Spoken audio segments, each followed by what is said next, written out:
Bismillahirrahmanirrahim. Assalamualaikum warahmatullahi wabarakatuh.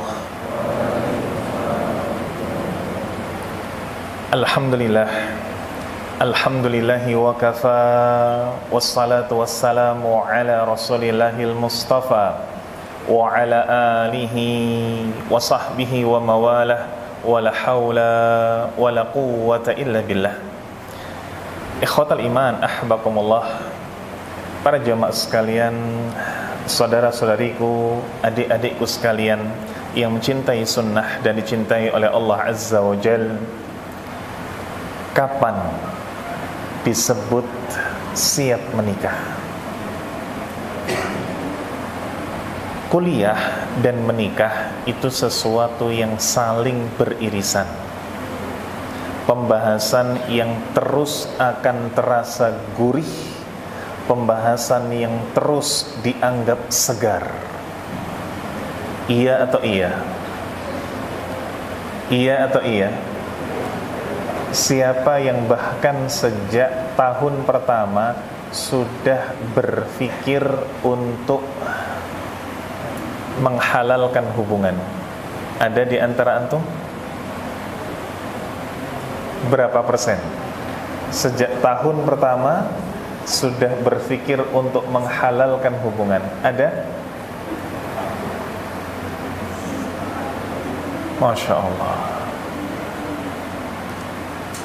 Kalau ada, alhamdulillah. Kalau tidak ada, na'udzubillah. Kenapa? Di zaman dahulu, bagaimana Nabi kita yang mulia sallallahu alaihi wasallam berpesan kepada para sahabat yang notabene junior, bukan sahabat senior, sahabat junior. Bagaimana berpesan kepada Abdullah ibn Abbas, bagaimana berpesan kepada sahabat-sahabat yang seleting dengannya. Abdullah ibn Abbas radhiyallahu an, ini ketika Nabi sallallahu alaihi wasallam wafat, usianya dalam sebagian riwayat disebutkan belum genap 15 tahun. Ini sahabat Abdullah bin Abbas radhiyallahu anhu, yang bahkan ketika berpesan kepadanya, Nabi sallallahu alaihi wasallam sampaikan tentang bagaimana pernikahan. Apabila kalian telah mampu ba'ah falyatazawwaj, maka hendaklah untuk menikah. Maka tidak heran kalau di zaman dulu ayol ikhwah, kalau didapati di pagi hari saat bangun tidur itu sudah kuat ketika meluk guling. Nah, siapa di sini yang kalau pagi meluk gulingnya kencang, siapa? Ada? Jangan bilang tidak punya guling. Yang ketika di pagi hari meluk gulingnya kencang, maka dinikahkan oleh orang tuanya. Ini di zaman dahulu. Kenapa? Karena kekhawatiran akan sesuatu yang madaratnya lebih besar. Kalaupun kemudian di sana ada hambatan, kalaupun kemudian di sana ada rintangan, ketika mungkin menikah belum di saat ekonomi yang mapan, ketika menikah mungkin belum di saat mental yang mapan, tapi kekhawatiran ini akhafu darurain, lebih ringan dibandingkan dengan potensi madarat lainnya. Apa itu? Zina. Karenanya di kesempatan sore hari ini kita membahas tentang kapan seseorang disebut siap menikah. Karena ada seseorang yang memang ia mendapati dirinya belum siap tapi sok siap. Belum siap tapi sok siap. Ada pula seseorang yang mendapati dirinya ini sudah siap, tapi ia berusaha terus menolak, berusaha terus menghindar pintu kebaikan yang bernama pernikahan, sampai pada akhirnya saat dia hendak menikah justru Allah berikan hambatan. Baik. Teman-teman sekalian, saudara-saudariku yang mencintai sunnah dan dicintai oleh Allah Azza wa Jalla, seseorang dikatakan siap menikah bisa dilihat dari dua hal. Apa itu? Yang pertama, bagaimana hukum menikah pada dirinya. Yang kedua, seberapa banyak kriteria menikah yang telah ia kumpulkan. Kalau kita bicara tentang hukum menikah dalam dirinya, maka tentu saja ini sesuatu yang berbeda antara si A dengan si B. Sesuatu yang berbeda antara fulan dengan yang lainnya. Kita bicara dulu dari hukum asal pernikahan. Hukum asal pernikahan itu ada silang pendapat di kalangan para ulama. Zahiri mengatakan wajib. Maka ketika ditanya apa hukum asal pernikahan, mazhab Zahiri mengatakan wajib. Kenapa? Karena sifatnya adalah perintah. Allah Ta'ala mengatakan fankihu ma tabalakum minan nisa, nikahilah wanita-wanita yang kalian sukai. Maka sifatnya adalah perintah, fi'ilnya adalah fi'il amr. Maka ini mazhab Zahiri. Adapun kemudian sebagian ulama yang lain, yakni bagaimana pendapat masyhur dari Syafi'iyah, mengatakan bahwasanya hukum asal menikah mubah, sekedar boleh saja. Tidak ada kemudian seruan yang sifatnya mendorong, tidak pula di sana ada hambatan yang sifatnya melarang. Ini sebagian Syafi'iyah. Adapun jumhur ulama mengatakan hukum asal menikah apa? Hukum asal menikah sunnah. Maka ini hukum asal. Bagaimana seseorang ketika ditanya apa hukum asal pernikahan dalam syariat Islam, tidak peduli apakah si A, si B, tidak peduli apakah si fulan atau fulana, maka dikatakan hukum asalnya sunnah. Ini pendapat jumhur dan ini pendapat yang kuat. Kenapa kok tidak dikatakan wajib? Jawabannya, karena Nabi SAW tidak pernah menghukum para sahabat yang tidak menikah. Ketika di sana ada sahabat yang tidak menikah, Nabi tidak menghukum. Seandainya hukum asal menikah adalah wajib, niscaya Nabi berikan hukuman. Kenapa kok tidak dikatakan mubah? Karena di sana ada fadilah, karena di sana ada keutamaan, karena di sana ada benefit. Ketika seseorang ini menikah, maka dengan adanya fadilah, keutamaan, jelas maka hukum bukanlah mubah. Maka pendapat yang paling kuat adalah sunnah. Ini terkait dengan hukum asal. Adapun berikutnya yang tidak kalah penting, yang ini menjadi bahasan kita di sore hari ini. Kapan seseorang disebut siap menikah? Ketika hukum menikah pada dirinya memang telah sunnah atau wajib. Nah, dari hukum asal inilah seseorang harus bermuhasabah. Sampai di mana dirinya, sampai di mana status dirinya. Baik, apa saja hukum asal pernikahan ketika sudah masuk ke pendapat pribadi. Maksud pendapat pribadi di sini adalah persan antum sekalian. Maka dirinci oleh para ulama. Yang pertama, hukum asal pernikahan dalam diri seseorang dikatakan wajib. Kapan itu? Para ulama mengatakan hukum asal pernikahan wajib dalam diri seseorang ketika satu, dikhawatirkan dirinya berzina. Yang kedua, ia telah memiliki kemampuan secara finansial. Maka ada kekhawatiran akan zina, berarti dia bisa melakukannya, berpotensi melakukannya. Yang kedua, dirinya telah punya kesanggupan dalam hal finansial. Sebagian ulama membahasakan dengan kesanggupan terhadap konsekuensi pernikahan. Perhatikan dua hal ini. Kalau dalam diri antum sekalian takut tentang zina, begitu pula antum punya kemampuan untuk menanggung konsekuensi pernikahan dari sisi biaya, dari sisi harta, maka jumhur ulama mengatakan ini merupakan status wajib bagi seseorang untuk menikah.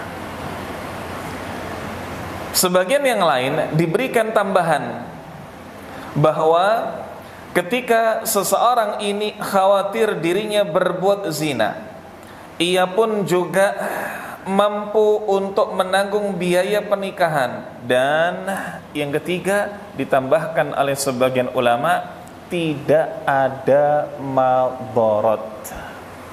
Contoh madharat itu apa? Contoh madharat itu dimarahi oleh keluarga. Contoh madharat itu adalah dimurkai oleh bahkan lingkungan.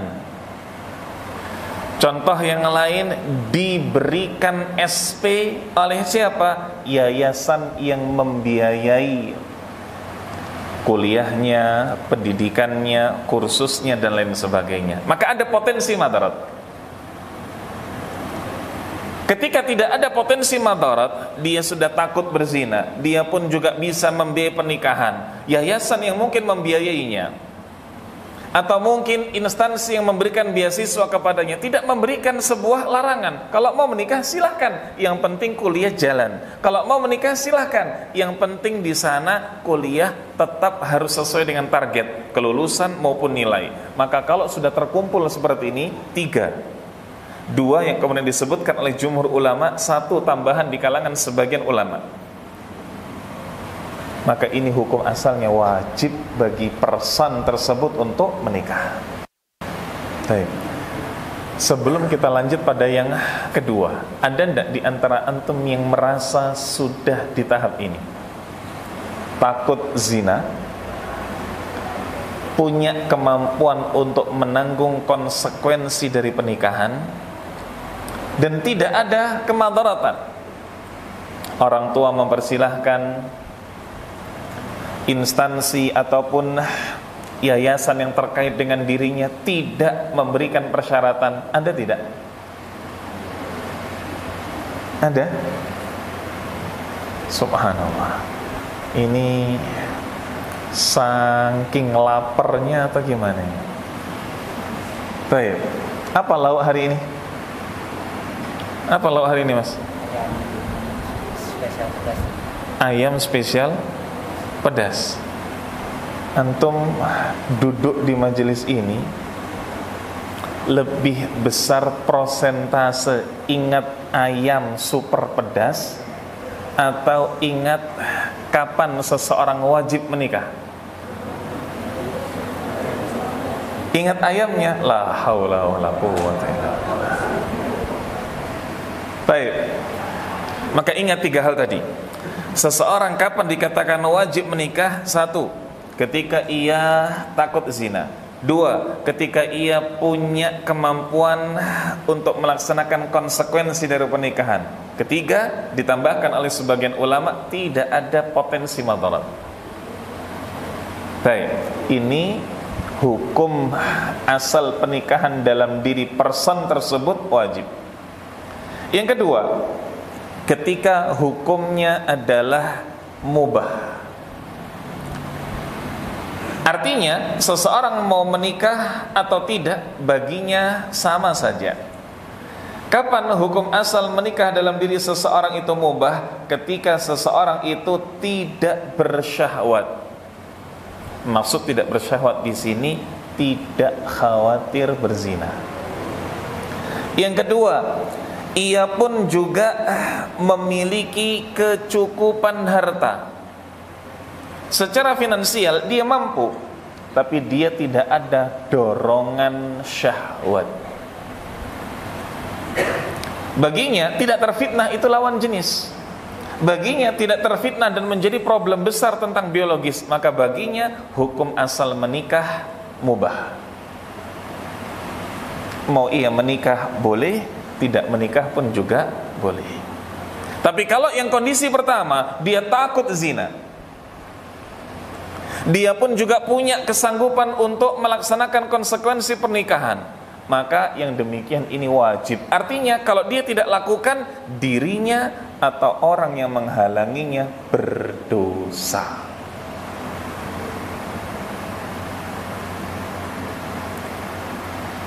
Perlu dicatat para jamaah sekalian, adik-adikku yang mencintai sunnah dan dicintai oleh Allah Azza wa Jalla, mana yang lebih didahulukan, kita mendatangkan maslahat atau menolak madarat?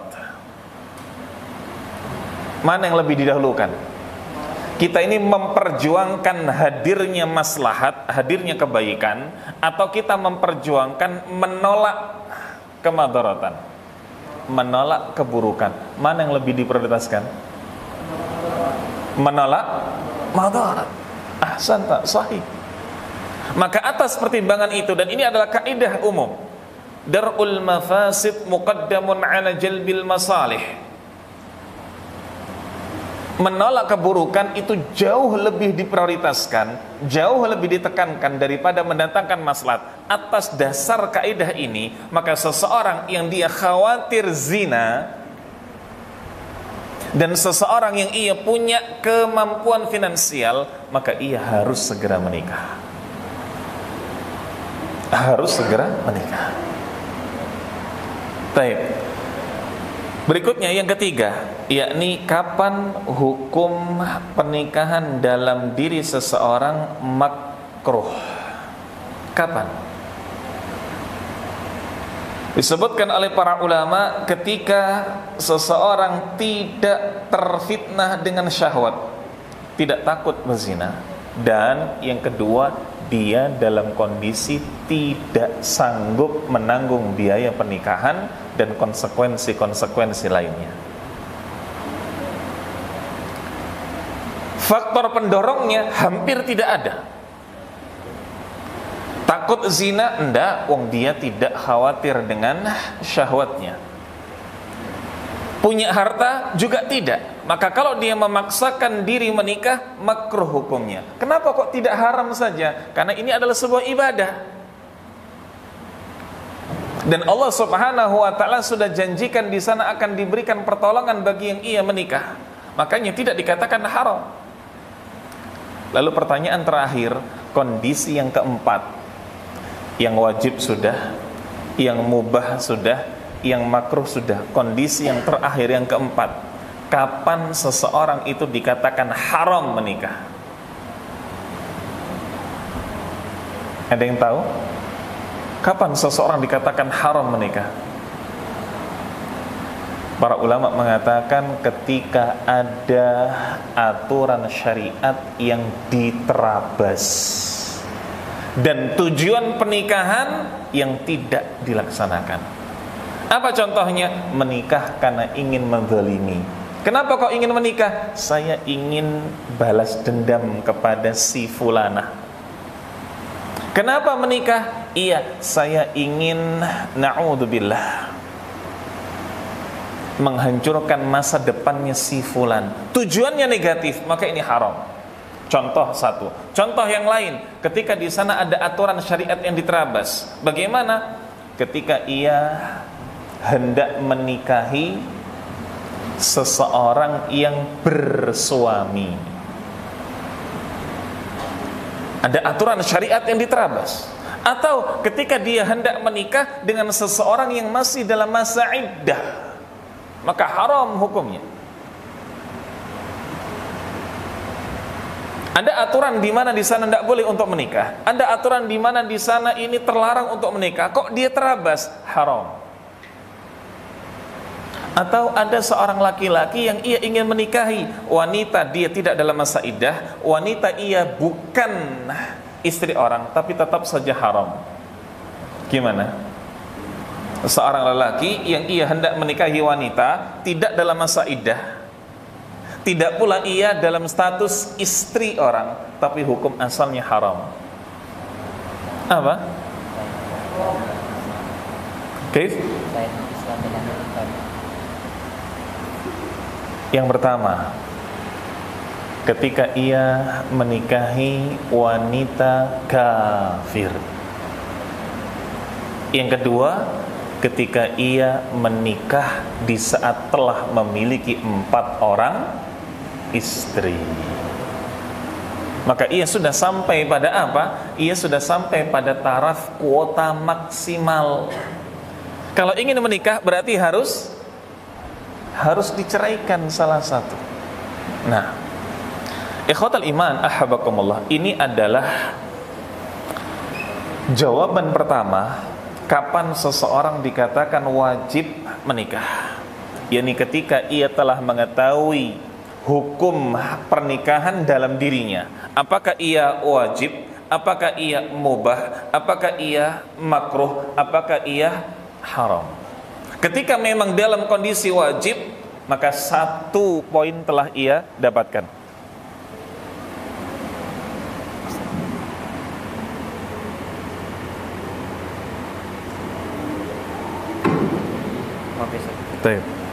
Tes. Nah, berikutnya, poin yang kedua, kapan seseorang dikatakan wajib menikah? Ketika telah terpenuhi kriteria atau faktor pendorong yang bisa mewajibkan baginya untuk menikah. Kriteria ini akan semakin banyak terkumpul dalam diri seseorang ketika memang orang tersebut semakin pada taraf wajib menikah. Apa contohnya? Kriteria dalam diri seseorang, dikatakan dia wajib untuk menikah, dikatakan ia ini harus segera menikah. Laki-laki dan perempuan berbeda.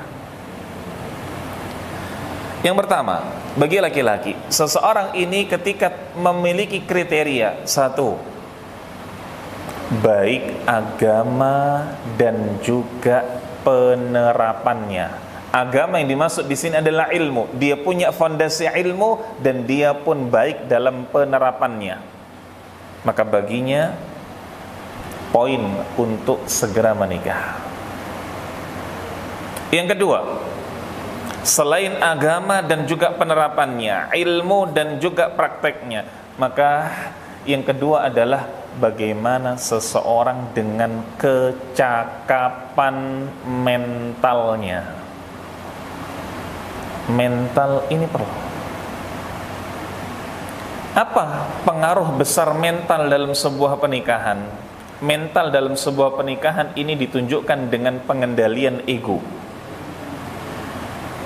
Makanya Nabi kita yang mulia sallallahu alaihi wasallam menyampaikan di dalam hadis, bukan terkait dengan nafkah saja yang menjadi kewajiban suami, antut'imaha idza ta'imta, engkau beri dia makan ketika memang engkau makan, antaksuha idza tasaita, engkau beri dia pakaian ketika engkau berpakaian. Bukan cuma ini, tapi kecakapan mental adalah poin berikutnya. Nabi mengatakan wala tadribil wajh, kalau engkau marah, bagaimana marahmu? Terkendali atau tidak? Jangan sampai di sana memukul wajah. Maka ini mental terkait dengan pengendalian tubuh. Wala tuqabbih, jangan engkau cela, jangan engkau caci dia. Maka ini bagaimana pengendalian diri mental terkait dengan lisan. Yang ketiga, wala tahjur illa fil bait, jangan engkau boikot kecuali di dalam rumah. Maka ini terkait dengan ego. Kita ketika ribut, ketika kita tidak suka dengan seseorang, kita ingin luapkan itu di hadapan khalayak atau tidak, atau kemudian kita hendak kendalikan dan hendak kita manage secara tersembunyi saja. Ini mental. Seorang suami, seorang lelaki harus punya hal ini. Kecakapan agama dan juga prakteknya, ilmu dan juga penerapannya. Yang kedua, mental. Ini bagi laki-laki. Adapun di sana bagi perempuan, termasuk di sana kriteria yang harus dimiliki ketika memang ia hendak menikah. Yang pertama, sama agama dan juga penerapannya, ya, ilmu dan juga prakteknya. Inilah bahasa lain dari agama dan akhlak. Bagaimana agama dari sang wanita? Apakah kemudian sang wanita ini dia memang telah memahami bagaimana hak-hak suami istri?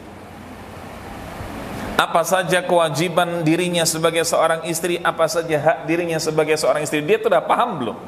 Kalau ternyata dia sudah paham, poin pertama. Poin yang kedua, dan ini sesuatu yang harus diperhatikan bagi wanita. Kriteria ideal seorang wanita yang dikatakan layak untuk menikah saat dia paham bahwa tugas utama seorang istri adalah taat. Kalau dia bisa menyadari bahwa taat ini adalah tugas utama seorang istri, maka dia sejatinya ada dalam kriteria yang benar. Ini bukan hal yang mudah. Ada sebagian di antara kita, khususnya para wanita, ia paham betul haknya Allah, maka dia tunaikan haknya Allah. Dia paham haknya suami, tapi berat untuk menunaikan hak suami. Ia berat untuk bersikap taat manut kepada suami. Kalau dia taat kepada Allah Subhanahu wa taala, dia paham dan dia mudah untuk mengamalkannya karena tahu bahwasanya ini adalah Allah Rabb dirinya. Ini adalah Allah Rabb kita semuanya.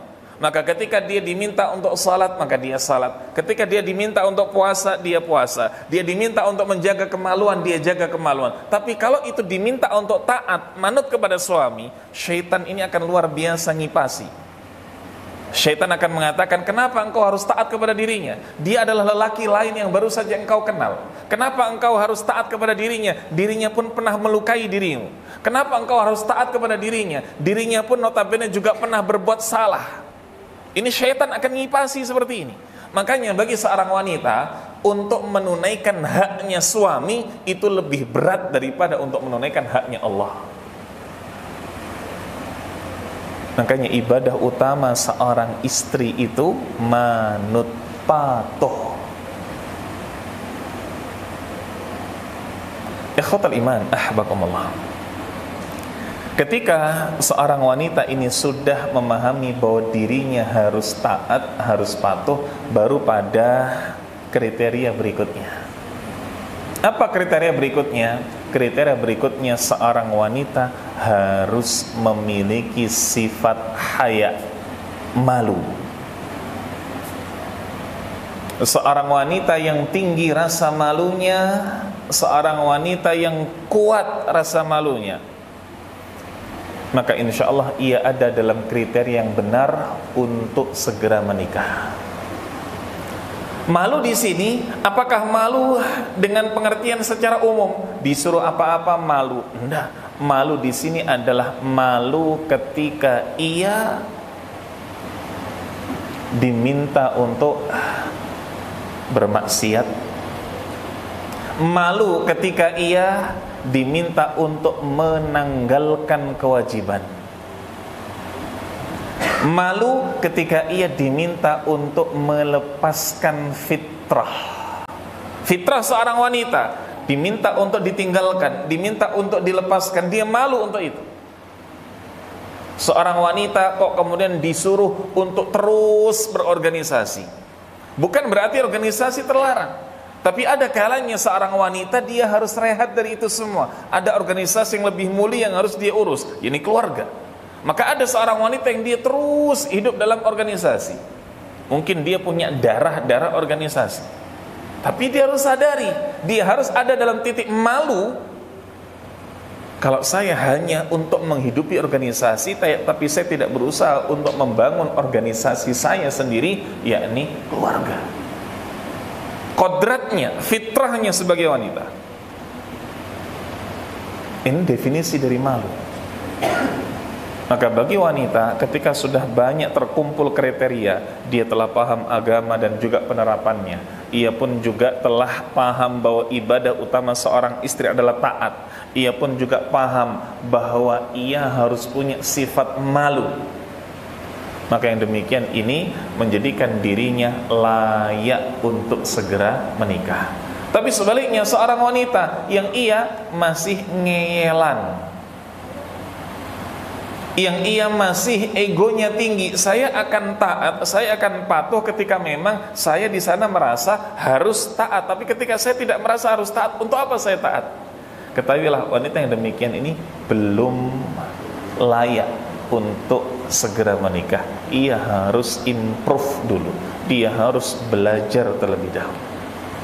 Nah, wallahu a'lam bishawab. Ini para jamaah sekalian, teman-teman yang mencintai sunnah dan dicintai oleh Allah Azza wa Jal, bahasan kita kapan seseorang dikatakan siap menikah.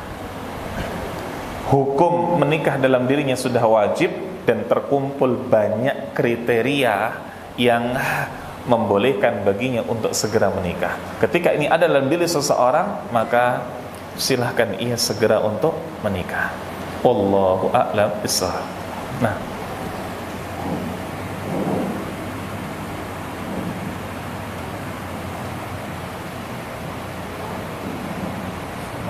Ustaz, terima kasih atas keterangan yang diberikan. Semoga dengan tersebut kita dapat tercerahkan dan dapat mengamalkan dengan baik. Ustaz, selanjutnya kita akan mulai dengan sesi tanya jawab. Bapak. Apakah dari ikhwan yang ingin bertanya?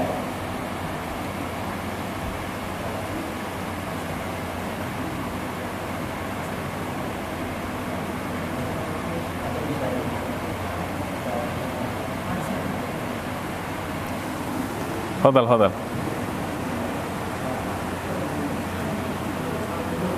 Waalaikumsalam.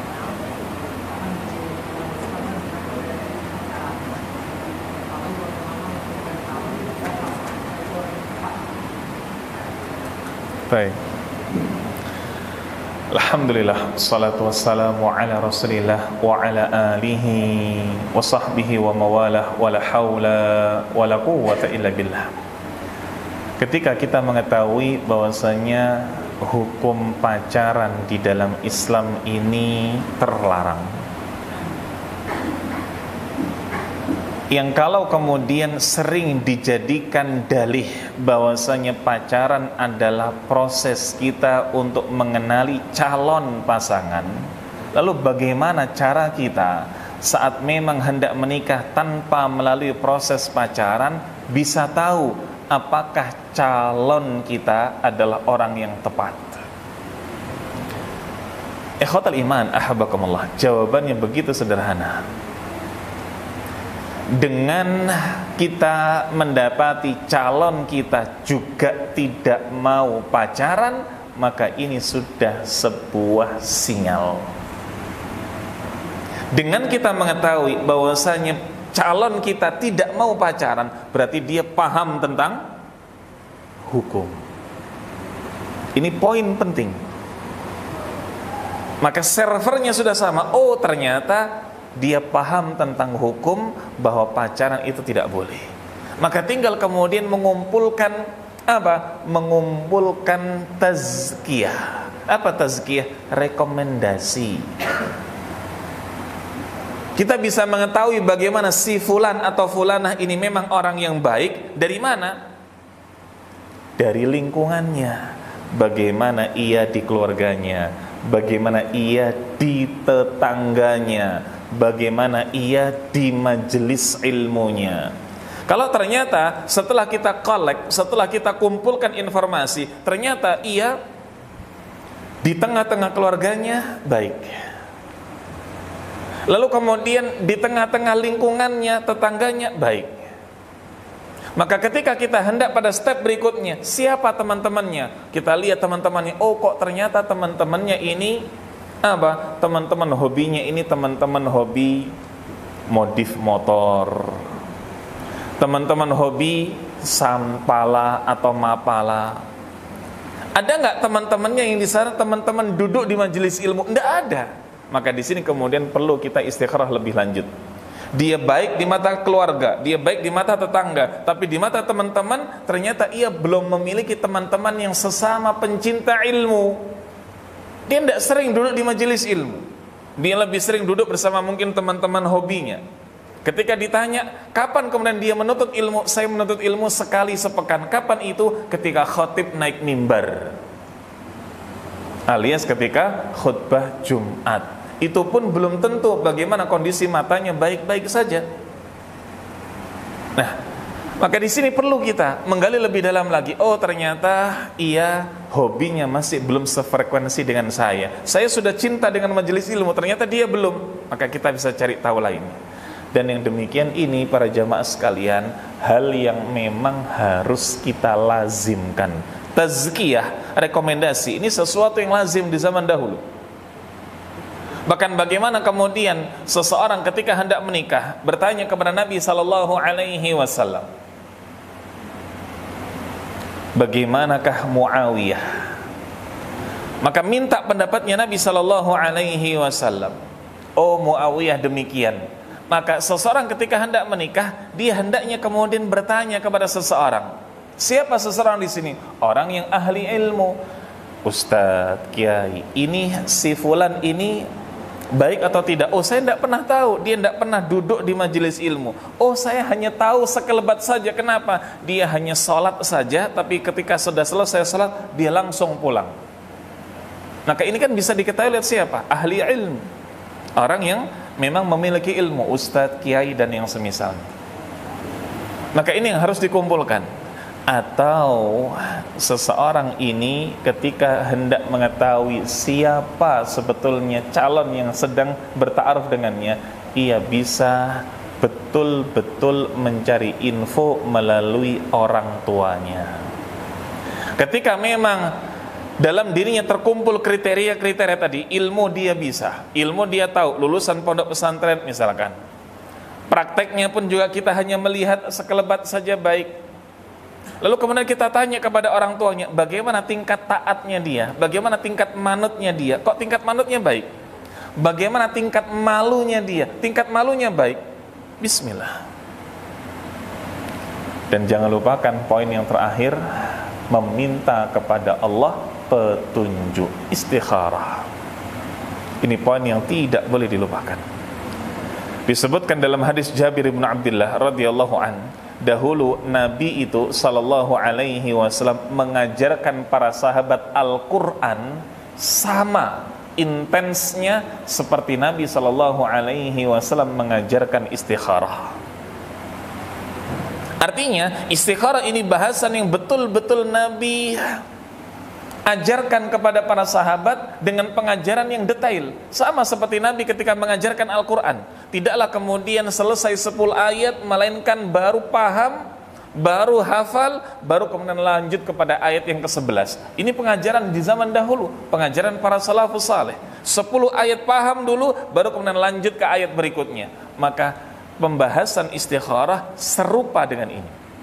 Nabi itu mengajarkan istikharah kama yu'allimuna al-Qur'an, sama seperti kami diajarkan Al-Qur'an. Ini yang harus dipahami. Maka jangan sampai lupakan istikharah. Wallahu a'lam bishawab.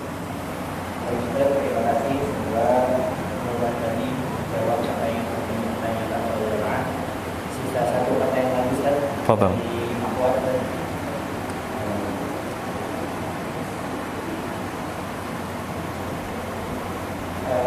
Bismillah, Ustaz, izin bertanya. Tadi sempat dijelaskan jika istri harus selalu patuh pada suami.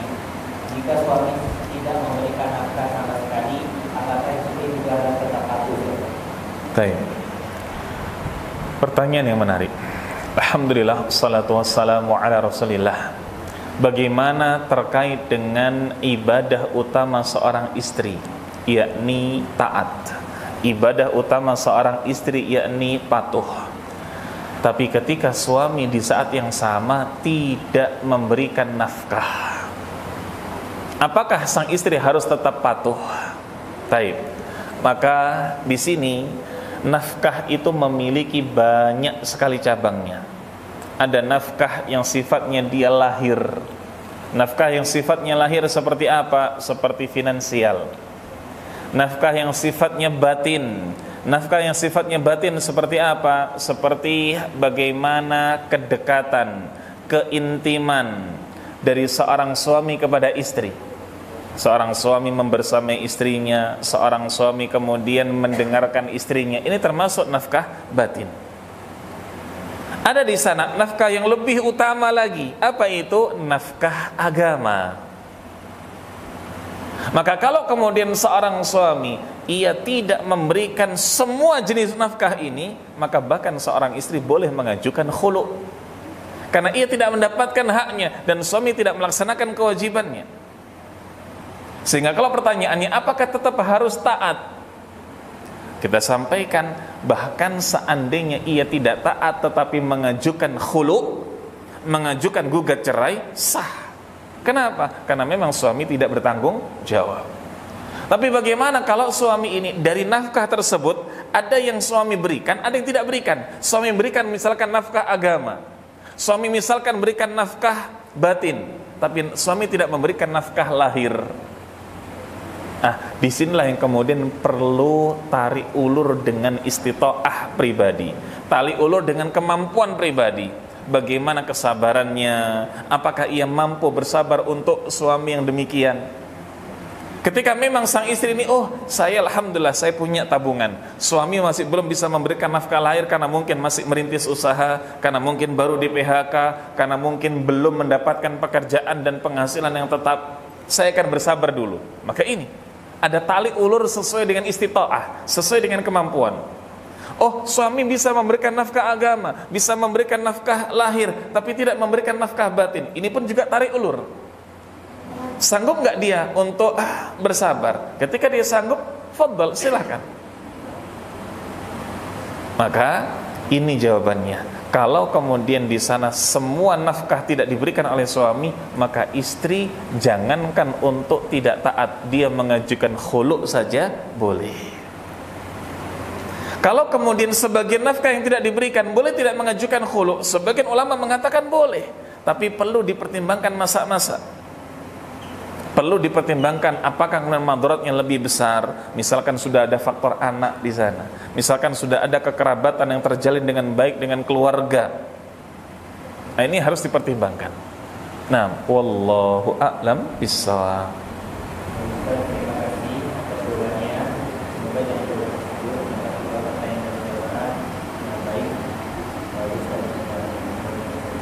Sudah?